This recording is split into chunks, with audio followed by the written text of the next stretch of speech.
Hello guys, welcome to my YouTube channel. So today we are going to look into a topic called as best programming languages for DSA. So as you all know, DSA stands for data structures and algorithms. Basically asked when you are going to get into some kind of software development roles. Okay, so the first round would be the technical assessment round where they will be asking you about different problems from different data structures and algorithm concepts. Once that is done, they will move you to the system design round. If you have little more experience, you will have the system design round as well. As a fresher, you don't see this round happening much. Okay, so when people wanted to start learning for this particular data structures algorithm, the first question that they come across is best programming language. Okay, that is where I wanted to cover this topic. So we are here to compare three different programming languages: Python, C++, and Java. So by the end of this video, you will be able to pick the language whatever is required. Okay, based on your needs and whatever it is. So uh, this is Python. Usually in your engineering days, if you had been in some other department, the first language that you would learn is C. Then eventually you will plan to move to C++ as it's very easy to transition from this to this. Okay, but uh, my pick on which language to be used is Java. I will explain the reason why. Okay, so when it's data structures and algorithms, uh, what happens is if your target is to get into top companies, okay, get into some top companies for SDE roles, Java is much more sufficient. Also, it is good to use this language. Okay, if you wanted to get into some kind of competitive programming, then go with C++. If you want to get into some data science and machine learning roles, it's very good that this particular Python library can be Python language can be used. But still, I would suggest you to first learn either C++ or Java, then move to then move to Python. The reason is with C++ and with Java, you will have a clear-cut understanding on the foundational data types, all of them. For example, in C++, I have to define a variable with its specific data type as int something, int a is equal to 10. So what it means is this 10 is an integer number stored in the variable a.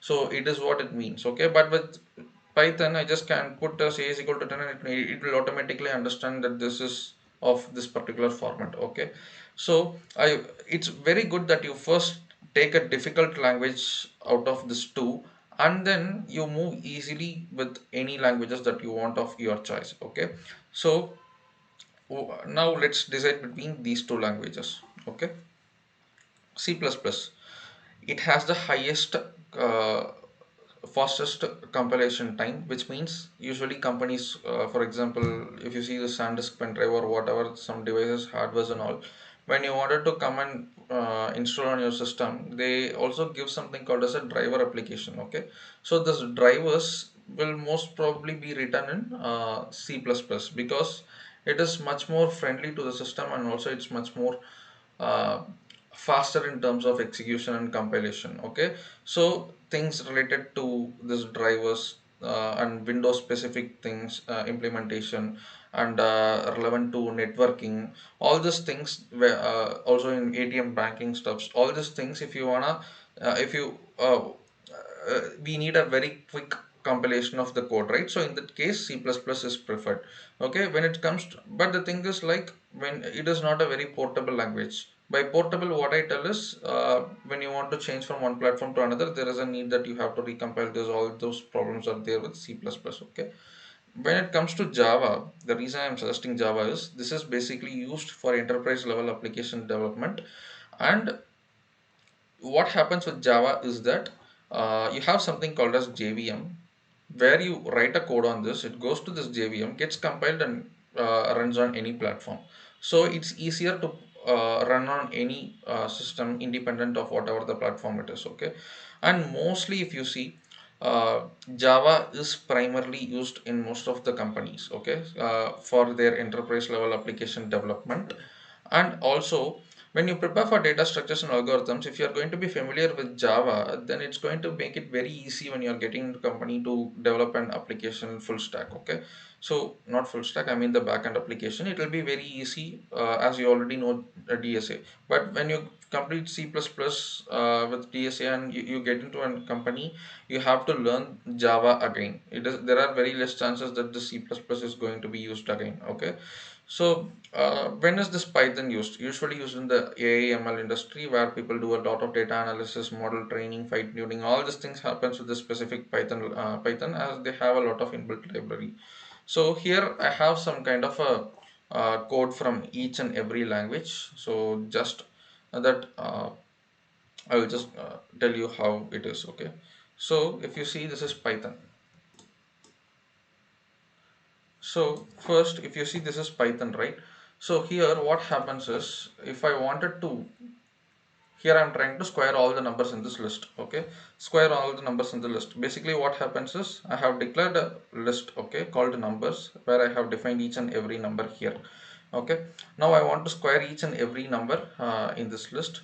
So I will take this particular I will just create a number star star 2 which will square that number, and I will put a loop. Okay, here if you see, I'm not declaring anything like int or anything. I'm not declaring anything. I'm not even declaring the list type. If it was C++, then I have to do something like vector int and the list. Okay, I have to do this with C++, but with Python it automatically understands what it is and gives the data, so which makes it very easier in the data science industry to completely analyze the data and do stuff relevant to AML. Okay, but when it comes to Python, sorry, when it comes to C++, if you see here, they are declaring everything.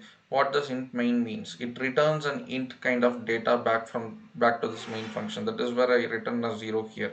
Okay, there is something called as I'm if you see, this is a vector, is basically an array where I have to tell this is an int kind of data type. Okay, so there are something called as templates, how you could make things generic based on whatever the data comes in, but still it's basically implemented in such way when we do DSA. So what happens is, you have very clear cut understanding on what is this data type, all of that. Okay, with C++. And with Java, it's basically like everything is declared in with Java.